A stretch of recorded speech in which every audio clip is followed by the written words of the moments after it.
لا يا عم، ولا تقول لي كاني ولا ماني ولا دكان الزلباني. ايه حكايه بقى كاني وماني ودكان الزلباني اللي احنا بنكررها دي واحنا مش عارفين اصلها ايه؟ ما تكررش حاجه وانت مش فاهم معناها.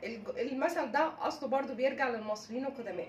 المثل ده احنا بنقوله كرمز للحوارات او ان حد يقعد يثبت حد بالكلام وهكذا.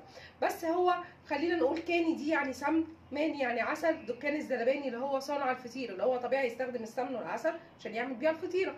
طيب ايه علاقتها بقى اصلا بالمصريين القدماء؟ المصريين القدماء لما كانوا بيجوا يقدموا شكوى للكاهن كان المفروض بيقدموا معاها خليط والسمن عشان الكاهن يعني يتذوقها، لو عجبته بيبدا يهتم بالشكوى بتاعته، ما عجبتوش هو ما بيهتمش بالشكوى بتاعته. يعني كان عندهم رشوه. تمام. فالمفروض ان الموضوع بدا يتدرج معانا وبقينا نضربه مثال الحوارات اللي هو الشخص اللي يقعد يثبتك بالكلام، يقول لك كلام حلو عشان انت تثبت وبالتالي تعمل اللي هو عايزه.